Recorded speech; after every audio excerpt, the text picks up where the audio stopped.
Rothschild claimed to be Jewish.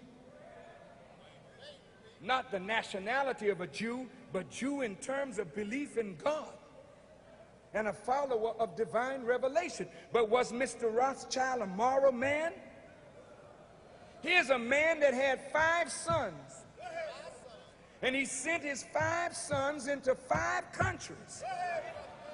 1 son went to England, 1 son to France, 1 to Austria, 1 to Italy, and another remained in Germany with the father.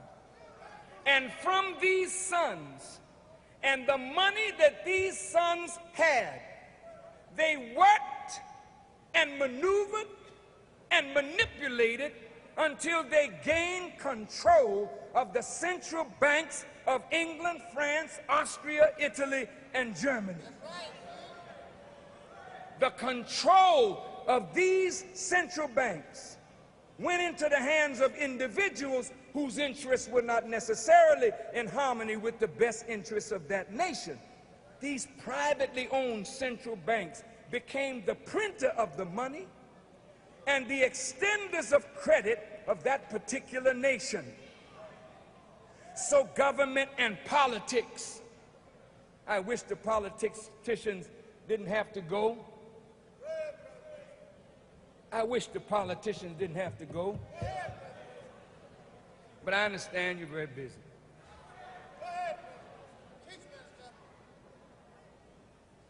Government and politics in Europe was always controlled by the money interests.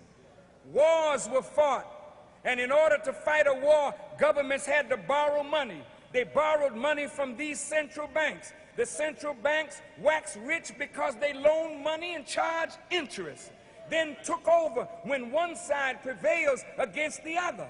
And when governments could not satisfy the indebtedness, then some of the natural wealth of that country flowed to the bankers. They would loan money to both sides in the conflict because they really didn't care who won or who lost. I mean, it's hurtful, but a Jew, Rothschild, loaned money to Adolf Hitler. A Jew, Rothschild. God damn it, you better not open your mouth to call me no anti-Semite.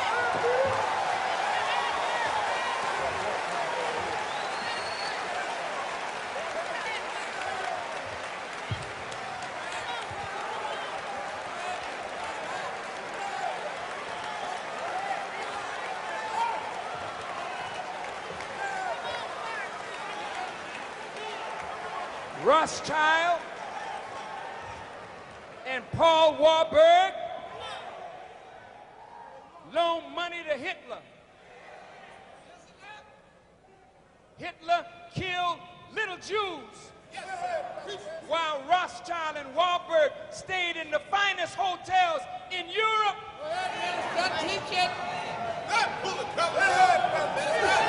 But damn it, if you can't call Rothschild anti-Semitic and Warburg an anti-Semite, then don't you open your mouth against me.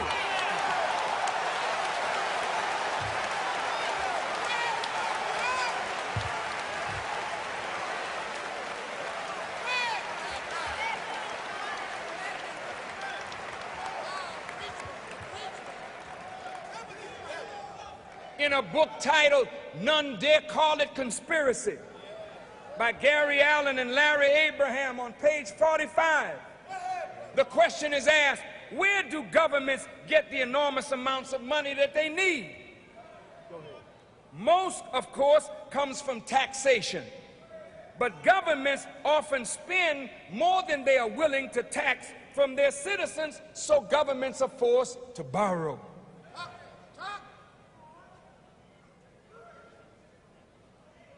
The public is led to believe that the government borrows from the people through savings bonds.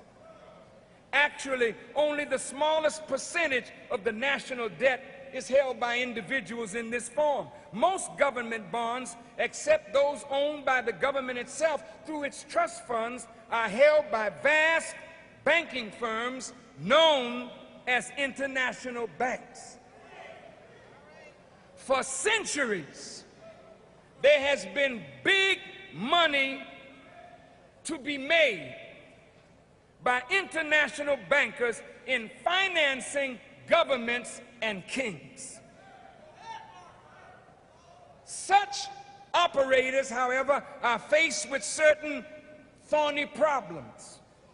We know that smaller banks operate to protect themselves by taking collateral. But what kind of collateral can you get from a government or a king? The process through which one collects a debt from a government or a monarch is not a subject taught in the business schools of the universities. And most of us, never having been in the business of financing kings or governments, have not given the problem much thought. But there's a king financing business. And to those who can ensure collection, it is a lucrative business. An economics professor named Stuart Crane notes that there are two means used to loan governments, money to governments and kings, and two means of collecting on that money. Whenever a business firm borrows big money, the creditor obtains an influence in management to protect its investment. Like a business, no government can borrow big money unless that government is willing to surrender to the creditor some of its sovereignty.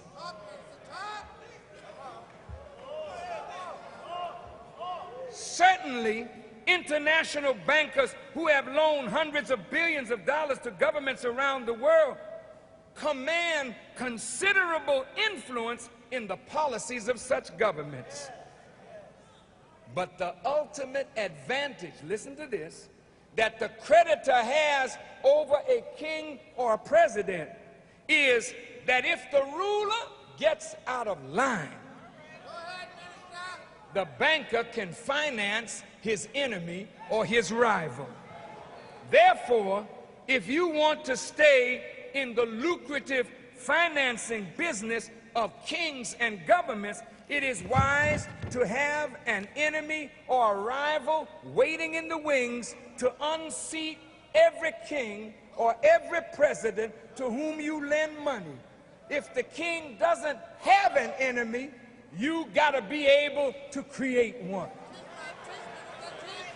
Now I'm going to show you why America is in so much debt.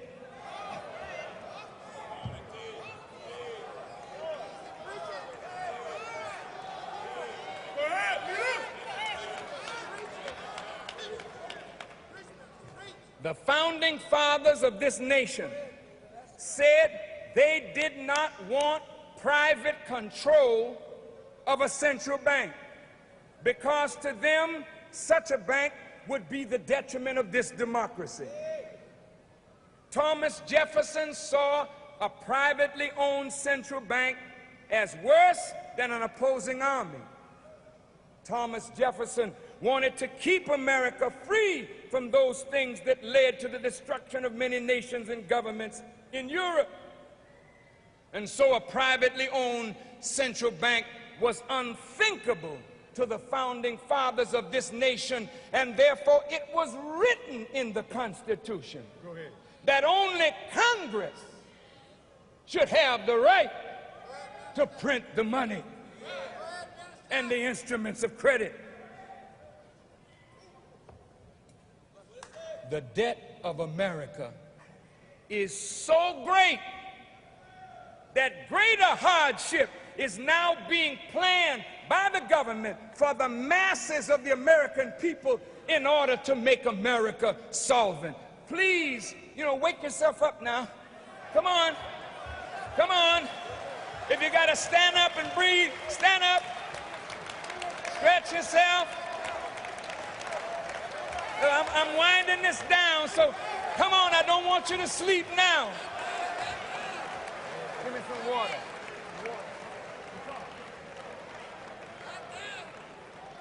Are you all right? Okay, sit down. You refreshed? Good, I am too. Let's get rolling. The great sweep in the November elections that brought the Republicans into the control of the Senate and the House of Representatives and the majority of the governor's mansion of this nation sent a message to the government that the American people are greatly disturbed over the course of this nation, and they all are seeking change. The majority of the American people may not know what change they want, but they definitely desire change for the better. The Republican Party has come up with a theme. They call it a contract with America. This contract or agreement is to reform the government in such a way where great amounts of money can be saved, spending is to be brought in line, taxes are to be reduced.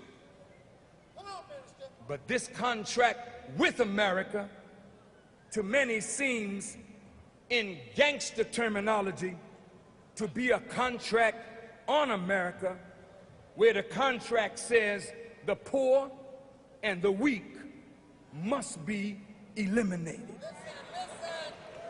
There is no way that the Speaker of the House, Newt Gingrich, or Senator Dole, or the Republican Party can solve the problem of the tremendous debt of this nation without exposing the root of this problem and the conspiracy that brought America to her wretched debtor condition. Every home needs a balanced budget.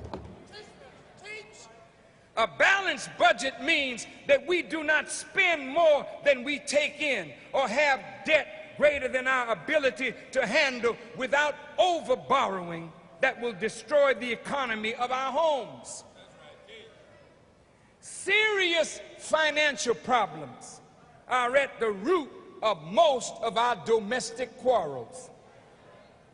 The tremendous stress on the breadwinners in the American family is such that this stress leads to spousal abuse. Women abusing the men, men abusing their wives, the abuse of the children, the breakup of the family. So balancing the budget at home is one of the keys to a stable family environment. Since this is so in individual homes, it is also true in the larger context, the country, the nation. The nation called America is going toward $5 trillion in public debt. This debt is so great that in order to balance the budget, such drastic cuts have to be made that the poor and the weak will suffer the most. So this contract with America is a contract on America's poor. Even the thought of raising the age level at which time the elderly will receive Social Security to 70 years of age is a sign that the Social Security of those who have paid into it is in deep trouble. The government, if it raises the age limit to 70, is betting that most of those who paid into this fund will never live to see 70 years of age, and therefore Social Security will not have to be paid.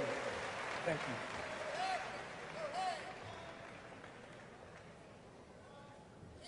This is a disgrace. But what is the root of the problem? How did America get into? You know, the president just sent a budget up to Congress of $1.6 trillion. Yet, in 1991,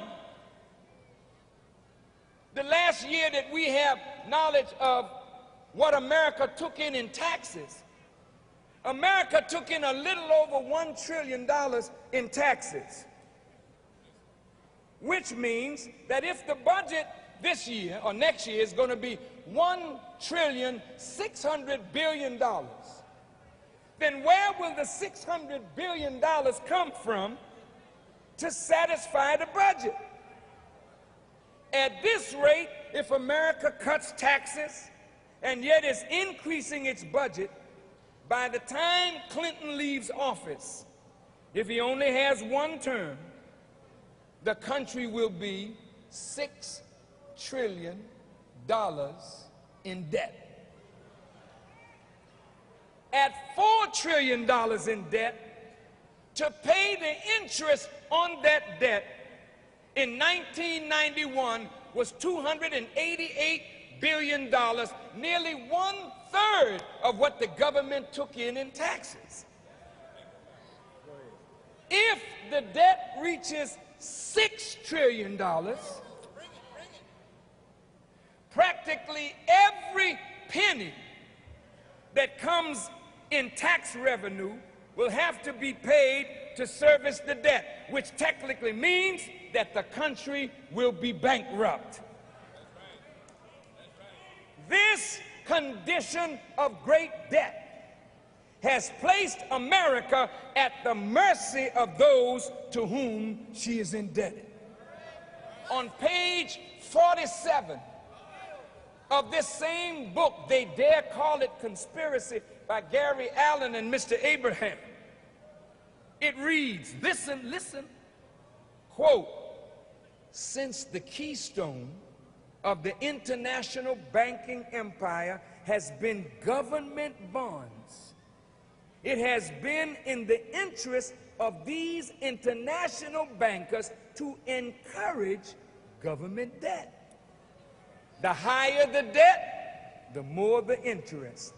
And nothing drives governments into debt like a war.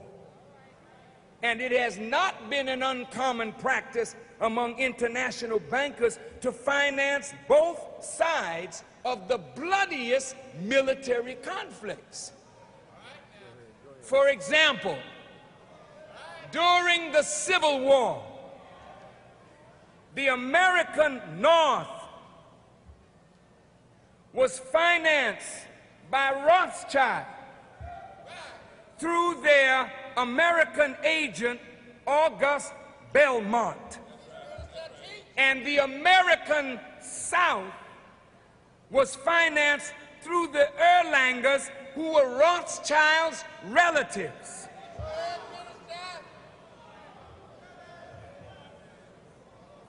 But while wars and revolutions have been used by international bankers in gaining or increasing control over governments, the key to such control has always been control of money. You can control a government if you have that government in your debt. A creditor is in a position to demand the privileges of monopoly from the sovereign. Oh man, this is heavy stuff.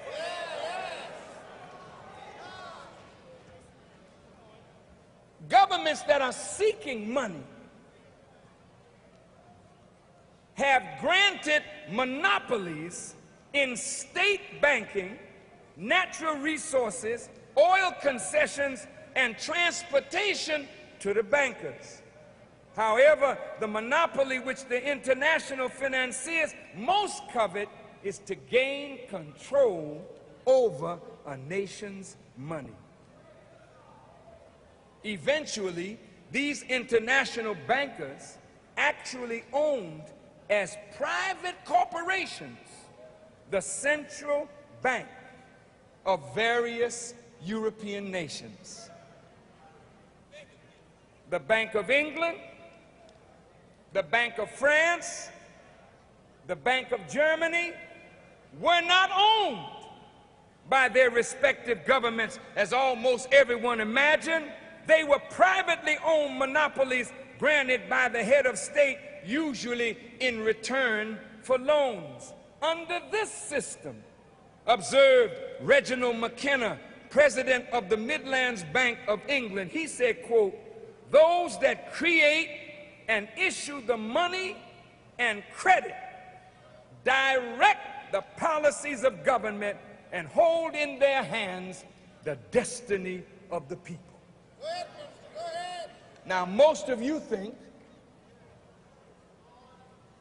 most Americans think, that the Federal Reserve banking system is owned by the federal government as the representatives of the American people. But the Federal Reserve Bank is a privately owned banking institution. On page 59 of this same book, it reads, "The Federal Reserve controls our money supply and interest rates and thereby manipulates the entire economy, creating inflation or deflation, recession or boom, sending the stock market up or down at whim. The Federal Reserve is so powerful that the former Congressman Wright Patman, who was the former chairman of the House Banking Committee, said, in the United States, we have in effect two governments.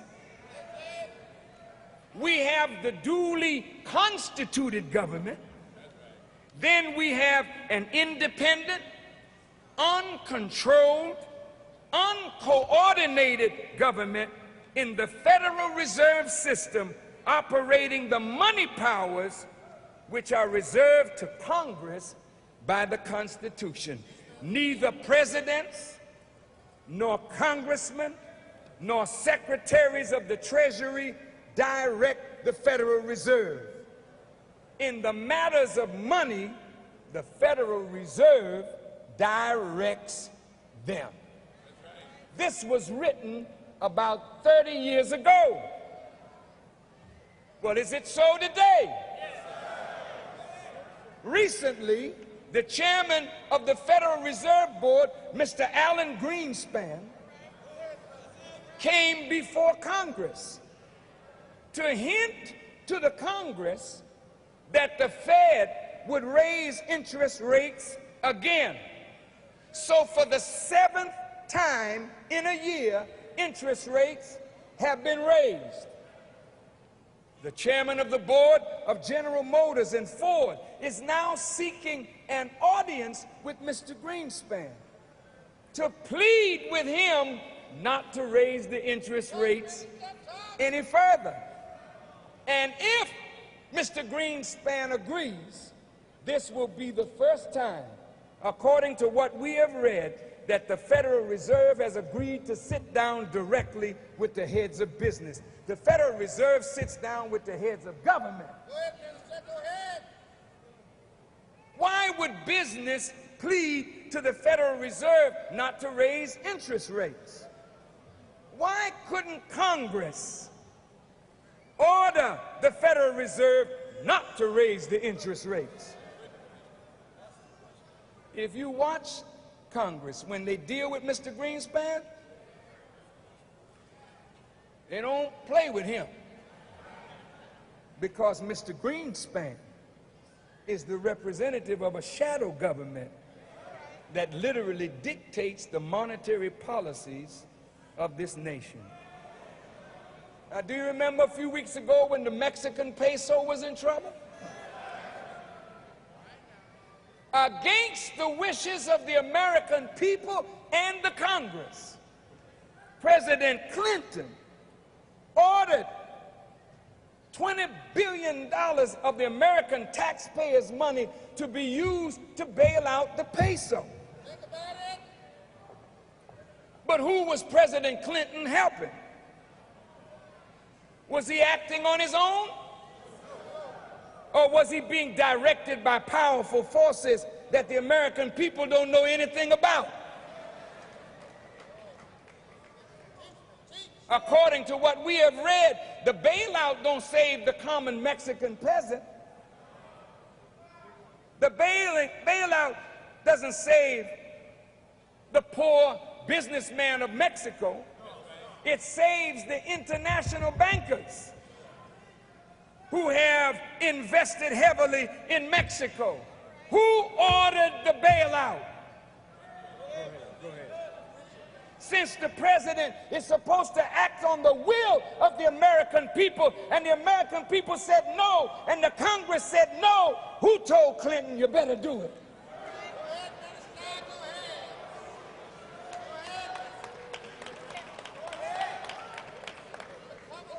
You know, the Honorable Elijah Muhammad told us that the Prime Minister of England may appear to be the leader, but he goes back behind the door to unseen forces that direct his motion.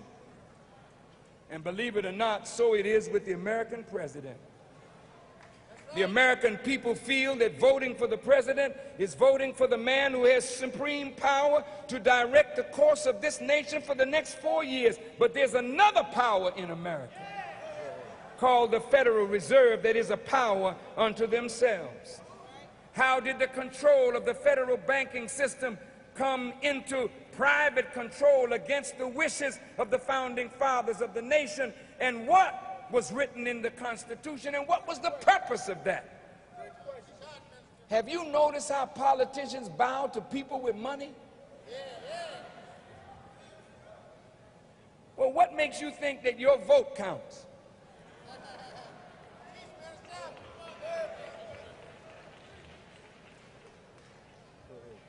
It is money that buys political influence and oftentimes political elections. It is money, special interests that dictate in a large measure the vote of politicians in city council, in state legislature, and in the federal government of the United States.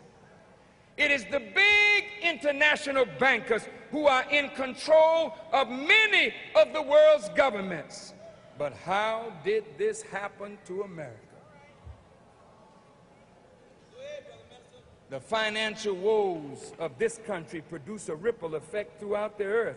The financial woes of America are causing the undoing of the social fabric of this nation. The people are grossly dissatisfied with the politics and the politicians of America. The people are wondering how the president and the Congress could loan money to other governments and give money away with the infrastructure of this nation crumbling and the debt is spiraling. How could America give away money when the country is in need? There are millions of homeless people living under bridges. Brothers and sisters, the Honorable Elijah Muhammad, in saying that when America went off the gold and silver standard, her financial doom was sealed. This is a very big statement, because the financial doom of a nation brings down its government. When Germany lost the value of the German mark, the government went down right behind it. Whoever and for whatever reason, America was taken away from the gold and silver standard that made her financial doom something that is bound to happen, then those same traitors are responsible for ultimately bringing about the ruin of the government of the United States. Now, let's close. Don't move, don't move. Did you know that from 1900 to 1913, the federal government had a very manageable debt into the millions of dollars? But in 1913, something happened. 4 things were set up in the year 1913. First, the Federal Reserve Bank, the IRS, the FBI, and the Anti-Defamation League of B'nai B'rith all were set up in the same year. Is that a coincidence, or is there a tie-in? I don't have time to go into all the details, but by the help of Allah, I'll do that in further writings if it is the will of Allah. But it's enough to say that two German Jews, Paul and Felix Warburg,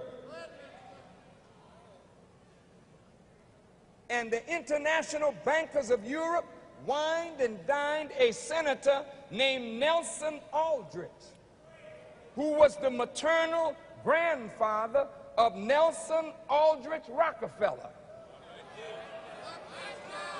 And they wined and dined him for 2 years, showing him the central banks of Europe.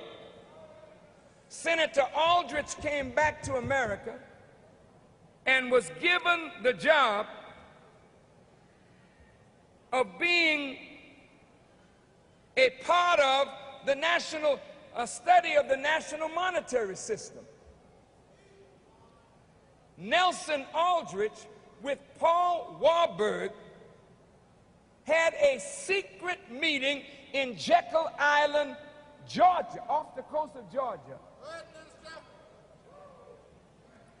And in that secret meeting, what came out of it was the basis of the Federal Reserve Act. They tried to get it through Congress under the name the Aldrich Federal Reserve Act.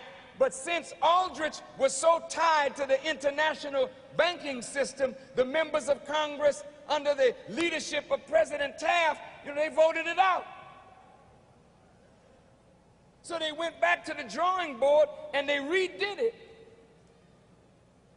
And they pushed it through on December the 22nd, 1913, just as Congress was about to break for the Christmas recess. Wanting to get home quick, they pushed it through. And the Federal Reserve Act became law. But in 1912, there was a great presidential election where William Taft was challenged in his own party by Teddy Roosevelt. Both Roosevelt was financed by some of these international bankers. They hated Taft for his derailing of the Aldrich Federal Reserve Act. So they wanted to get at Taft. But they felt that a Republican shouldn't bring this act before Congress. It would be better if it came through a Democrat. So they same bankers put money behind Woodrow Wilson. And Woodrow Wilson sold the American presidency to the international bankers. He was elected in 1912, and in 1913, the Federal Reserve Act became law, and the Central Bank of the United States was taken over by a group of private banking institutions. Then somebody else began printing the money. Like Rothschild said, he don't care who rules as long as he controls the purse strings. In 1913, America was not yet at war. In the last winter solstice of the 6,000-year rule of the enemy, America was betrayed by one of her presidents and one of her senators and one of her members of the United States Treasury. Go ahead, minister.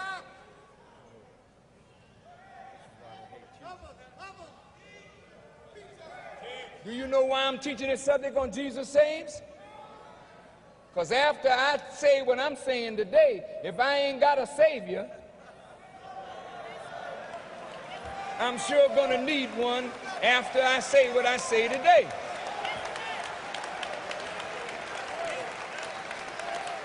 Let me just finish. Don't be frightened for me. You better be frightened for yourself. Because some stuff is going down in America right now as we speak. That all our lives are in danger right now. And I've got to sound the alarm, brothers and sisters. I don't care nothing about my life. It's your life that I want to save.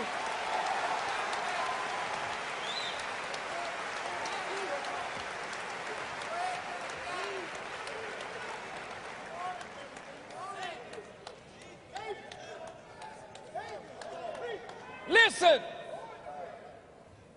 now that the bank that prints money is in the hands of private interests, the idea is to push up and inspire the government to borrow. How do you do it? Get America into war. The war in Europe started in 1914. And by 1917, under a lie about the Lusitania being sunk by German subs, the American people were called into a war to end all wars.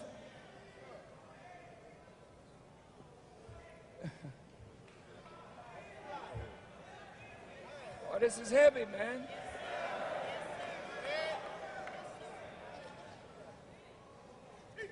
I mean, you can't believe how wicked, how low down and rotten. Wait a minute, wait a minute, wait a minute. You can't believe how wicked these people are. To play games with your lives and the lives of your babies. Create a war just to get more money, to charge more interest, and send your babies to die for bullshit.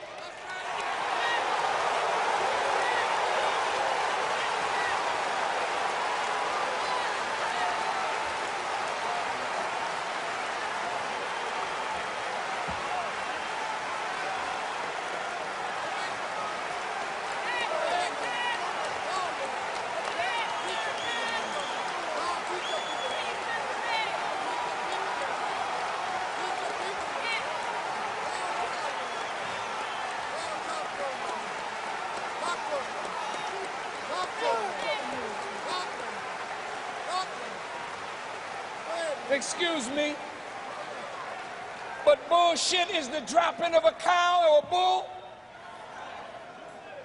It's BS, it's lies, it's deceit. And the American people went to war in 1917, and black people sued to become a part of the war. Because we didn't want to be left out of America, so America signed us up to fight the war.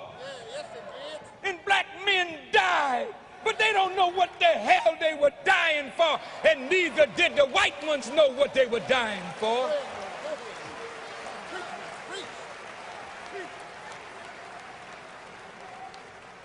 But the man of sin gotta be revealed. And I thank God that he put it in my heart. I don't have no fear of those bastards. I want to expose them all.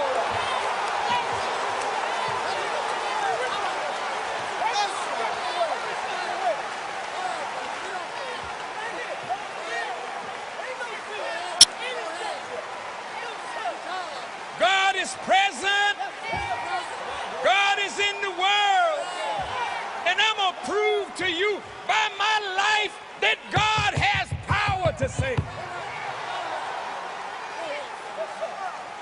Don't worry about me. Go ahead. You better worry about yourself. Go ahead. Go ahead. Excuse my language, Come on.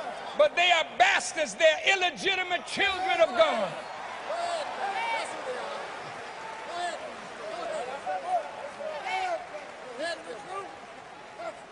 Preach it hard. Preach to your people, man. When America started borrowing money, they had to have a way to pay it back. Talk, Pastor. And that's how they thought of the IRS. Then they started taking income tax. But by that time, the Rockefellers and the Carnegies had their money in trust funds, and they had found a way to get around paying taxes. But the taxes were for the poor and the middle class.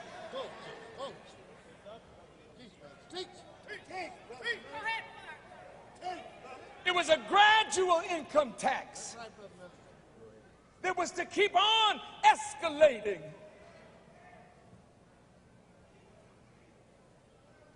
And in the same year, the FBI was established. Come on, man. Come on. You think the FBI is out here to fight crime? Come on, man. The FBI have done some of the most wicked criminal things in this country against the citizens of America.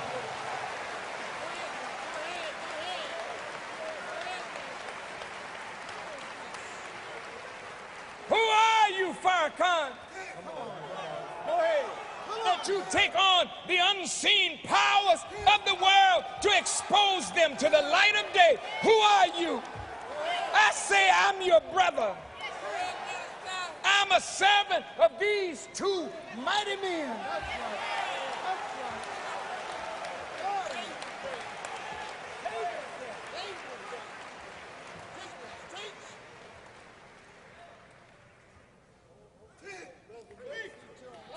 The FBI has spied on and sought to persecute everybody, white or black, that tampers with control of the poor people.